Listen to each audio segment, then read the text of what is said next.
Right, how you all doing? Living your world, dying mine. Pickups, September. We went all digital. Didn't pick up anything physical. And let's be honest, who really has the time or the space for what are effectively plastic license key coasters? Not much, but we got some goodies. Starting with Nidhogg, a gift from me mate. I have put this one off for years. Absolutely fantastic. You have to give it a go as soon as you get a chance. It is a one-on-one fighting game where you play as stickmen. The object is to kill your opponent, run to the opposite side of the screen that you started on. It'll be marked by an arrow once you get a kill. Clear a few screens. You can just keep on running. You don't have to fight. And then once you get to the final screen, the Nidhogg eats you, kills you. You get sacrificed to the Nidhogg, you win the round. And then repeat. Really, really simple, but oh so fun. Oh my god. Laughing, screaming, jumping up and down. Such a good game. I can't believe I left this one on the burner for so long. Very thankful to my mate for picking it up for me. This one, it's a freebie. I can't believe it. Katawa Shouju by Four Leaf Studios, 4LS, a group of people from 4chan. It's a studio made up of folks from 4chan. This is a complete passion project that has been available for free on the internet for years and is now finally available as an add it to your library on Steam. Please just click it, give it a go. It is a visual novel, so there isn't really much by way of gameplay. It is a story with pretty pictures. You make decisions. Depending on what decisions you make will dictate how the story will pan out. So you'll get multiple endings. The basis of the story, hyper simplified, is you play as a young lad who developed a pretty serious heart condition, gets sent to a specialist school, and in this specialist school, there are other students who have other medical conditions, and you kind of get to see what it's like. You go from being able bodied to not. You then befriend people who also have some pretty not great illnesses. A lassie who has lost both of her legs, but she still wants to run. I believe a serious burn victim. Mute. Is it a deaf girl, blind girl? They just absolutely love the idea of the story, the premise of the story, and the fact that just a group of people came together to bang out this passion project. Absolutely fantastic. I know it doesn't look like much from what I can show, but just trust me, it's one that you have to go through. Just give it a read, give it a play.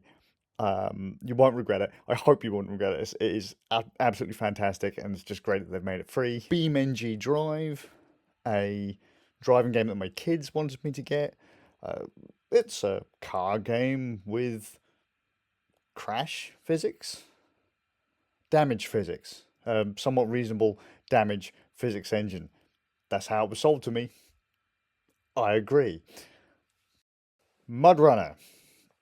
Imagine Euro Truck Simulator, but not like Euro Truck Simulator. You are driving big old heavy vehicles through mud, forests. You're gathering trees to take to like logging camps or whatever, and you have to traverse some pretty sucky terrain, bogs, rivers. You can damage your truck, you can flip your truck. So fun just being able to drive around. It's pretty slow going until you kind of figure out what you need to do, where you need to go. But once you do, it's pretty fun. Just helping each other out when you get stuck and all that kind of thing. Very neat. It's kind of niche, but still very neat. Gonna have to put more time into this one with me, mate. We said we're probably gonna play each one of the maps a few times, and I believe there's a sequel, but not entirely sure. Depending on how this one goes, we'll probably pick that one up too. If you like games like Euro Truck, where it's just kind of just kind of chilled, going for a bit of a drive, this could be one for you. Another one that I'm not going to be able to do any justice with video wise because I don't want to spoil anything. We Were Here Forever. Part of the We Were Here series is a somewhat annual tradition for me and some of my friends, is an escape room game where you, how to explain it really?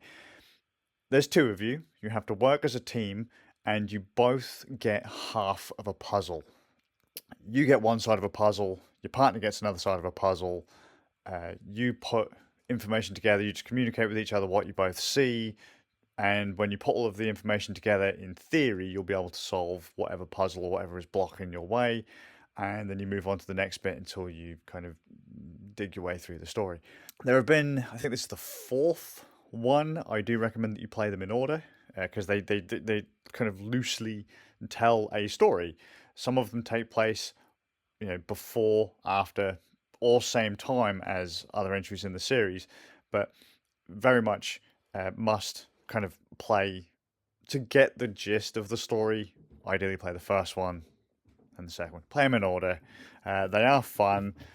They're not overly complicated, but one of them can be a tad long in the tooth. I don't remember if it was the second one or the third one, but the We Were Here Forever, absolutely fantastic.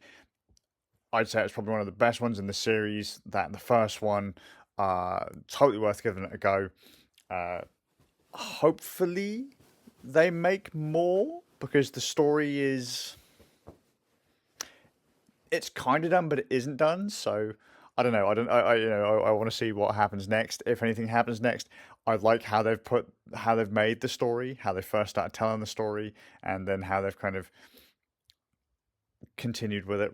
I would say wrapped it up. I'm going to say they've wrapped it up because I don't know what's going to come next, but I like it. There's a small video series on YouTube too that you can check out, but very, very fun series. Didn't think I was going to like it. If you like escape roomy kind of stuff, this one's pretty rad. And that's pretty much it. One honorable mention, I suppose. No, dishonorable mention. Final Fantasy 16. Haven't played it, not really, not with a file size like that. Absolutely insane. I have tried it on PlayStation 5, not a fan. Don't like the way that the characters talk. Don't really like the look of some of the characters, to be honest with you. They're all whiny, snivelly little sod bags, and it's like someone says, "Is it just the way that they speak? The English you speak that they do?" No, not at all. Just I don't like the characters. My favorite Final Fantasies go probably 7, 8, 15. This one just it doesn't. It looks nice, but just no. So we got it anyway. If anyone in my family wants to play it, they're more than welcome to play it. But I just don't think this one's going to be for me at all. But there you go. September's pickups. Not a lot there, but I think they're all right. I think they're pretty good. Not the easiest games to explain, I must admit, and some of them are better with friends. But my gods, I think they're pretty. I think they're pretty sound. I think they're pretty good. Give them a go, and I'll see you all with a bit of luck in the next one.